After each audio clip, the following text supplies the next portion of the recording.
حضرت شاہ مینا رحمۃ اللہ تعالی علیہ لکھنؤ میں جن کا مزار مبارک ہے، ان کی تاریخ میں نے پڑھا تھا، یہ عبادت جب کرتے تھے تو اکثر ایک ایسی دیوار پر چڑھ جاتے جس پر صرف ایک آدمی کھڑا رہ سکتا ہے، ادھر بھی نیچے ادھر بھی نیچے، اور دیوار پر کھڑے ہو کر کے عبادت کرتے، سجدہ اسی پر، رکوع اسی پر ہے، قعدہ بھی اسی پر ہے، اور رات بھر اس دیوار پر کروٹ لے کر کے بیٹھ بھی نہیں سکتے صحیح سے، اتنی چھوٹی دیوار پر۔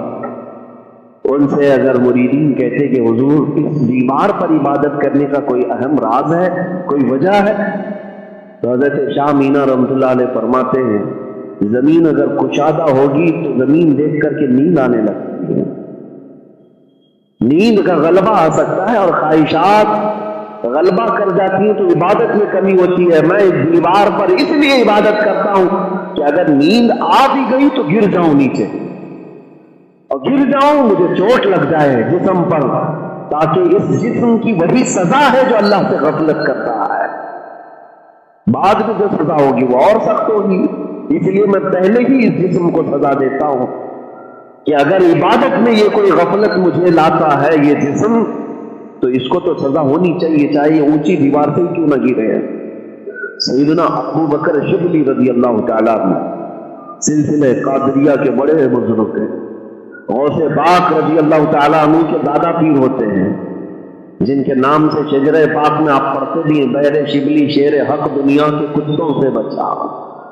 وہ سیدنا ابو بکر شبلی رحمۃ اللہ تعالیٰ نے ذکر کی مجلس میں رات کو بیٹھے تھے، غنودگی آ گئی، اونگ آئی۔ غنودگی کس کو کہتے ہیں؟ جس کو کہتے ہیں جھپکی آ گئی، ذکر کی مجلس تھی، غنودگی آئی، فوراً بیدار ہوئے تو آپ کو لگا اللہ تبارک و تعالیٰ کی بارگاہ میں نے کہیں تو بے ادبی تو نہیں کی۔ بادشاہوں کے ہاں اگر کوئی اس طرح کرے تو اسے سزا دے دی جائے گی، لیکن میں بادشاہ اعظم کے سامنے ذکر کی مجلس میں کیسے سو گیا، کیسے مجھ پر یہ نیند کا غلبہ آیا، اونگ کیسے آئی؟ اتنی بات پر جانتے ہیں حضرت ابو بکر شبلی نے کیا کیا؟ نمک میں سلائی ڈال کر اپنی آنکھوں میں لگایا، نمک کا سرما لگایا اپنی آنکھوں پر، جس کی وجہ سے ان کی آنکھوں سے خون بہنے لگا۔ لوگوں نے کہا کہ حضور یہ کیا کیا، آپ نے آنکھوں کو نمک لگا دیا؟ کہا ان آنکھوں کی یہی سزا ہو سکتی ہے جو رب ذوالجلال کی بارگاہ میں غفلت برتتی ہے۔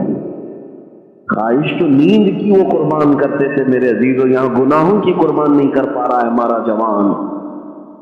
جب تک تم اپنے خواہشات کی قربانی نہیں دو گے اس قدم مصطفیٰ تک نہیں پہنچ سکو گے۔ کچھ چیزیں اپنی لائف سے نکالو، اپنی زندگی سے نکالو۔ طبیعت یہ چاہتی ہے کہ میں عیاش بن کر کے جیوں، جیسے سارے لوگ جی رہے ہیں ویسے میں جیوں۔ تمہیں پتا بھی ہے کہ وہ کدھر جانے والا ہے؟ جس کا صاف سپاٹ چہرہ دیکھ کر کے تم نے حضور کی سنت کو نکال کر گلی نالوں میں پھینک دیا، گٹر میں بہا دیا، صرف اس لیے کہ دنیا کے پاش لوگ، ماڈرن لوگ، ہیرو لوگ سب صاف رکھتے ہیں تو میں بھی اسی طرح رہوں۔ کاش ان خواہشات کی بجائے اگر میرے نبی کا چہرہ دیکھا ہوتا۔ حضور پاک صلی اللہ تعالیٰ علیہ وسلم نے کیا کیا تھا اس کا خیال ہی نہیں رہا۔ تو خواہشات کے پجاری بن کر کے رہو گے تو ایمان کب آئے گا؟ ایمان نہیں آ سکتا۔ میں آپ کو بتاتا ہوں، طبیعت آرام کرنے کی چاہتی ہے، ہر ایک کو چاہتی ہے، ہر آدمی لائف میں انجوائے بھی کرنا چاہتا ہے اور جینا بھی چاہتا ہے، جبکہ سب کو پتا ہے کہ موت آنی ہے، لیکن موت سے بھاگتا بھی ہے ہر انسان، کیونکہ جینے کی خواہش سب کو ہے۔ بیماریوں کا علاج کیوں کراتے ہیں؟ جینا ہے نا ابھی۔ لیکن میرے آقا صلی اللہ تعالیٰ علیہ وسلم کے ان فرزانوں اور پروانوں کو دیکھو۔ شادی شدہ نوجوانوں کی بارے میں اگر بات کہوں، نئی شادی ہوئی ہے، کچھ لوگ کہتے ہیں مولانا آپ کی باتیں بڑی سخت ہو جاتی ہیں، کہاں ہمارے گھروں سے بچے نکل گئے تو کیا ہوگا ہمارے بیوی بچوں کا؟ ہمارے گھروں کی دیکھ بھال کون کرے گا؟ پورا نوجوان طبقہ آپ کو سن رہا ہے، اور آپ اگر ان کو لے کر چلے گئے پیچھے گھر بار کون دیکھے گا؟ بوڑھی ماں ہے، چھوٹے بچے ہیں، بیوی نئی ابھی آئی ہے۔ یہ سب جملے تو میں روز سنتا ہوں۔ میرے عزیزو، ان سب سے میں یہاں پیغام دینا چاہتا ہوں، تمہاری آنکھیں اب کھلی ہیں۔ صحابہ اکرام کے کیا بیوی بچے نہیں تھے؟ ان کے ماں باپ نہیں تھے؟ ان کی اولاد نہیں تھی؟ سب کچھ تھا، لیکن انہوں نے یہی درس دیا، ظالموں تم جس کو زندگی سمجھ رہے ہو یہ موت ہے، جس طرح دنیا میں جینے کو تم زندگی سمجھ رہے ہو یہ موت ہے، حقیقی زندگی تو مصطفیٰ کے قدموں میں مر جانا ہے، وہاں اپنی زندگی لٹاؤ پھر حقیقی زندگی پاؤ۔ تیرے دامن کرم میں جسے نیند آ گئی ہے وہ فنا نہ ہوگی اسے زندگی ملی ہے۔ ایک بات یاد رکھنا، حضرت حنظلہ رضی اللہ تعالیٰ عنہ، یہ مدینے کے اس دولہے کا نام ہے جس کی آج شادی ہوئی ہے، رات کو اپنی دلہن لے کر کے آئے ہیں، حجلہ عروسی میں شب زفاف ہے، سہاگ رات ہے، آدھی رات گزرنے کے بعد اچانک مدینے کی گلیوں میں آواز آئی، اذهبوا الى الجہاد فی مرضات اللہ تعالی، قال رسول اللہ صلی اللہ علیہ وسلم، اللہ کے رسول نے فرمایا مسلمانوں، مشرکین دشمنوں نے حملہ کیا ہے، اللہ کی رضا کے لیے جہاد میں نکل پڑو۔ رات کے وقت ہی حضرت حنظلہ اپنی بیوی کو چھوڑ کر اٹھ گئے۔ کوئی کر سکتا ہے یہ پہلی رات کا دولہا؟ خواہشات تو ایسی ہوتی ہیں کہ ساری دنیا کچھ بھی کہے، لیکن وہ رات تو ہر انسان یہ سمجھتا ہے کہ میری سب سے قیمتی رات ہے، ساری دنیا سے وہ کٹ کر کے جینا چاہتا ہے۔ میاں ہندوستان میں بھی نہیں، اب آسٹریلیا میں جانا ہے، شادی ہوئی ہے نا، وہ دنیا سے دور جانا چاہتا ہے کہ کوئی ڈسٹرب نہ کرے مجھے۔ لیکن وہ مدینے کا دولہا کیسا تھا جس کے کانوں میں صرف ایک بار حضور کی ندا پہنچی تو اپنی نویلی دلہن کو چھوڑ کر اٹھا اور کہا میری شریک حیات اگر تم چاہو تو طلاق لے لو یا پھر اللہ کی مرضی پر قائم رہو، میں جا رہا ہوں، اب اس بستر پر نہیں سو سکتا، اب اس بستر پر نہیں سو سکتا، اس لیے کہ میرے نبی پاک کی بات آئی ہے۔ اس کو کہتے ہیں خواہشات کو قربان کرنا۔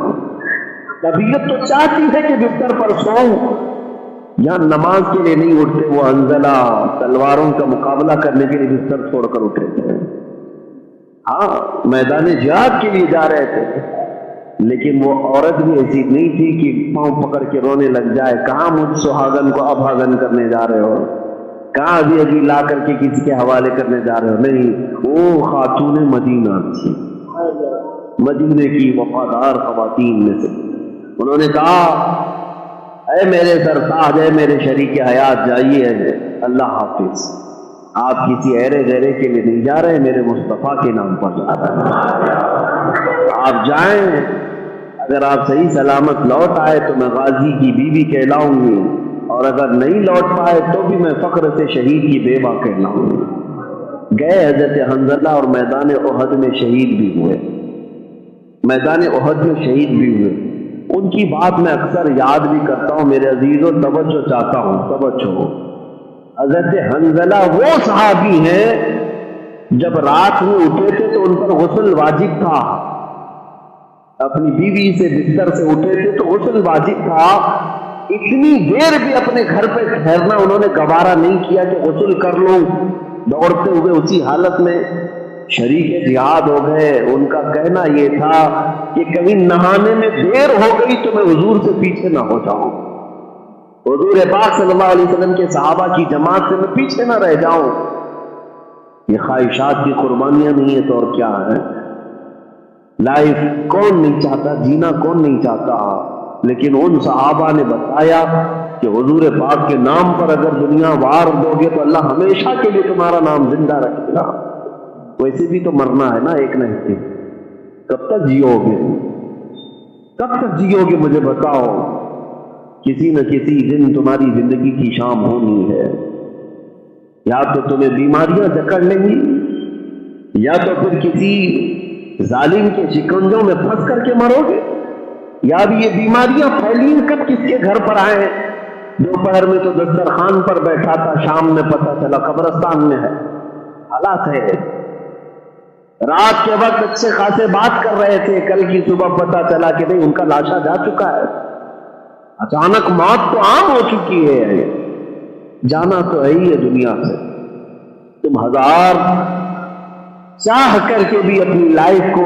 ایکسٹینڈ نہیں کر پاؤ گے، ایک منٹ کے لیے بھی بڑھا نہیں سکو گے، جب یہ یقین ہے تو میرے عزیزوں ان خواہشات کے پیچھے اپنی لائف برباد کرنے سے تو بہتر ہے کہ نبی پاک کے قدموں میں اپنی جان نچھاور کرتے ہیں، اس لیے کہ ہمیں پتہ ہے کل اگر عزت کسی کی ہوگی تو صرف رسول اللہ کی ہوگی۔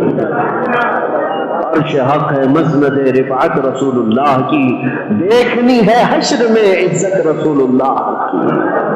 جب ہمیں پتہ ہے وہاں چلنے والا ہے، ایک ہی لہرانے والا جھنڈا ہوگا، وہ میرے مصطفیٰ کا ہوگا، تو کیوں نہ دنیا میں ہم ان کے پیچھے چلیں، ان کی اتباع کریں۔